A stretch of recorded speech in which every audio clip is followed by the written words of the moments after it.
Mei-Lin Zhao has 11 seconds to decide whether to end a war or hide a murder, and she spends 4 of them simply not breathing. She is sitting in the third interpreter's booth at the Geneva Concordat Summit, glass-walled, soundproofed, close enough to see Foreign Minister Alexander Varnin's eyes tighten as he speaks. Varnin has been addressing a clause in the ceasefire agreement's verification protocol. Independent inspection access to 3 border facilities his government has characterized as purely agricultural processing centers.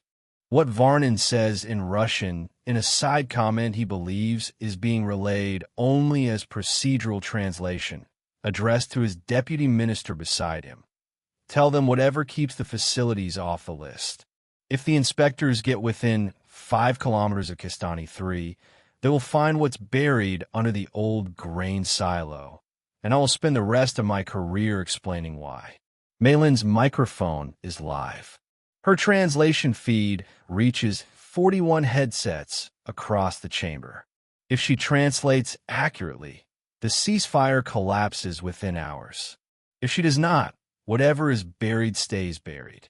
She was 11 when her family fled mainland political upheaval for Hong Kong, and 12 when a British immigration officer, working through a contracted interpreter who was deliberately softening her father's account of political persecution, nearly cost him his asylum case. Mei-Lin, sitting beside her father, understood with terrifying clarity that the interpreter was quietly reshaping his testimony into something safer and less true. She said nothing at 12 because she did not yet have the standing to challenge an adult professional in a room designed to make children invisible. She decided, in the years that followed, that she would become the kind of interpreter whose carelessness never cost anyone anything. She studied conference interpretation at the Monterey Institute, graduated at the top of a cohort of 40, and built a reputation as the interpreter who never softened, never paraphrased, a discipline several colleagues found admirable and slightly inhuman, the professional asceticism of someone who decided her job was to be a perfectly transparent pane of glass between 2 languages, never visible, never present as anything other than a mechanism through which truth passed unaltered. Kestani 3 is officially an agricultural processing facility constructed in 2014. Satellite imagery shows the facility's footprint expanded twice. Once in 2017, once 18 months ago, in a pattern American intelligence analysts characterized as inconsistent with any agricultural processing capacity increase. What the imagery cannot show is what the subsurface excavation actually contains. Mei-Lin knows that 41 people from 3 villages near the border have disappeared across 18 months, never confirmed as combatants, informally connected by Kestani intelligence to facilities in the region. A UN verification specialist named Annika Verhoeven, who has spent 11 years documenting mass grave sites across 4 conflicts, told a Kestani intelligence officer that the excavation pattern was consistent with, though not conclusively indicative of, the kind of concealment activity she's documented in 7 previous cases involving extrajudicial detention or mass casualty concealment. Mei-Lin rendered this with the specific professional steadiness she has trained herself to maintain regardless of content. What Mei-Lin Zhao actually says into her live microphone is, the minister notes that further procedural discussion regarding facility classification would benefit from continued bilateral technical consultation outside the formal session.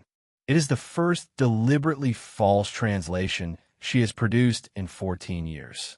She feels it leave her mouth with a specific physical sensation. Not relief, not guilt exactly, something closer to watching herself from a slight distance, observing a version of herself she has spent 14 years specifically training not to exist. The Kestani delegation's lead negotiator, Farida Nazari, who has buried 2 cousins in this war and has spent 6 weeks fighting for exactly the inspection access Varnon just threatened to protect, nods slightly at Mei-Lin's rendering. A small gesture meaning understood, proceeding, that lands for Mei-Lin with a specific weight of someone unknowingly thanking the person who just protected the thing she spent 6 weeks trying to expose. The ceasefire is signed at 6:47 p.m. The chamber erupts in exhausted, relieved applause. 3 days after the signing, Annika Verhoeven finds Mei-Lin in a conference center coffee line. I watched the recording.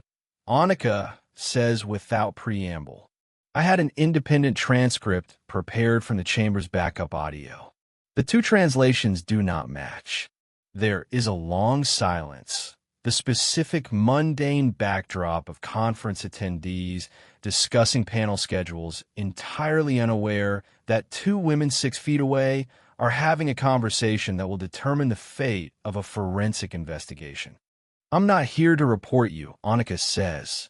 "I've spent 11 years exhuming the consequences of decisions exactly like the one you made 3 days ago. I understand the weight of what you were holding. I'm not certain it was the right choice. More importantly, I do not think the choice you made is final. I think it means you now have an obligation to find a way to surface it that does not require you to make an 11-second decision about thousands of lives alone, ever again." Annika produces an independent transcript, translated by a retired 81-year-old Russian language interpreter named Boris Antonov, prepared from raw audio with no knowledge of Mei-Lin's context. "Boris's transcript exists independently of you," Annika says. "If this ever needs to support an actual investigation, this exists as evidence that doesn't depend on you testifying against your own professional choice." Mei-Lin reads it, seeing Varnon's actual words rendered by someone else, producing a different kind of vertigo, finally seeing, clearly, the exact size of what she chose to hide. "I need you to keep interpreting," Annika says, "at every subsequent session of this peace process for as long as you're willing. You are now one of perhaps 3 people on Earth who knows with certainty that Varnon believes something incriminating is buried there. I'm not asking you to translate falsely again. I am asking you to translate with perfect accuracy, exactly as you did for 14 years before 3 days ago, and to simply remain alert to anything that might eventually matter." For months in, a junior logistics attaché mentions in passing that agricultural processing capacity investment has been reprioritized toward consolidated facility modernization, bureaucratic language Mei-Lin recognizes as describing physically altering a site. She reports this to Annika through a secure channel established specifically for this purpose, the beginning of 18 months of careful, patient documentation work done while maintaining absolute interpretive integrity in every other respect. 7 months in, a satellite imagery briefing for an unrelated matter shows new construction 11 kilometers from Kestani 3. Mei-Lin recognizes the footprint and access road pattern as something Annika later confirms looks like preparation for either expanded concealment or relocating whatever is currently at Kestani 3 somewhere considerably harder to ever find. Both women go very quiet on their secure call discussing it. 11 months in, Farida Nazari raises an unprompted, seemingly tangential question in a working group about expanding ceasefire monitoring to broader humanitarian verification access. The question gets deflected by Varnon's delegation with practiced diplomatic smoothness, but Mei-Lin, translating it with perfect accuracy, understands Farida Nazari is independently arriving, through channels Mei-Lin has no knowledge of, at exactly the access that would eventually open Kestani 3. Mei-Lin runs the calculation many times. The ceasefire has held 18 months, likely preventing 3,000 to 7,000 deaths. 41 missing villagers remain missing.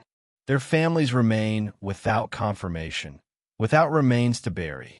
She has come to understand this is not a failure of her moral reasoning, but an accurate reflection of the actual impossibility of the choice she was given 11 seconds to make.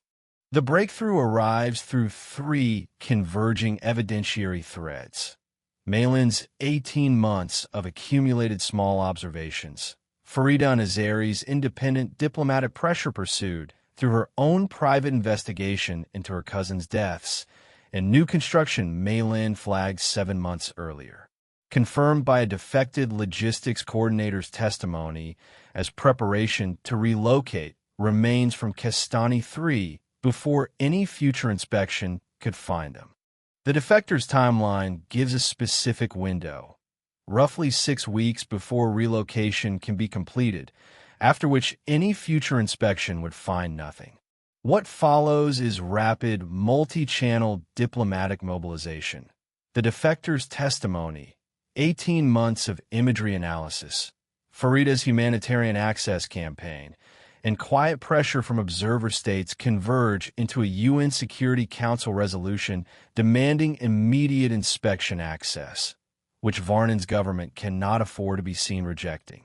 The inspection occurs 4 weeks before relocation would have been completed. What investigators find beneath the old grain silo at Kestani 3, confirmed through forensic analysis taking 6 weeks, identified through DNA comparison against family members of the 41 missing villagers, are the remains of 38 individuals, consistent with extrajudicial execution. 3 families will likely never receive confirmation, because a portion of the remains appears to have already been moved before the inspection occurred. 18 months and 11 weeks after the original session, Farida Nazari finds Mei-Lin in a coffee line during a session break. I read the UN report, Farida says. 38 names. I knew 11 of them personally. I don't know exactly how this came together, and I have learned not to ask questions I don't strictly need answered. But I want you to know something, interpreter to interpreter, regardless of whatever you do or don't know about how any of this actually happened. There were 11 seconds 18 months ago where the entire ceasefire could have collapsed, Farida says. I don't know which version of that counterfactual is true. I only know the version that actually happened. 3 families didn't, Mei-Lin says quietly. 3 families didn't, Farida agrees. And I grieve that as much as I have ever grieved anything. But the alternative to an imperfect outcome achieved through patient, careful effort is almost never a perfect outcome. It is almost always simply more death, arriving faster, with even less accountability attached to it. Farida walks back toward the chamber. Mei-Lin stands alone, holding a cup she has not touched, thinking about 11 seconds and 18 months and the specific, unbearable, necessary weight of being the only person in a room who understands exactly what a sentence actually means. She finishes her coffee. She returns to her booth. There's a session resuming, words that need to cross from one language into another with absolute fidelity. She puts on her headset. She waits for the first sentence. She translates it exactly as it was spoken.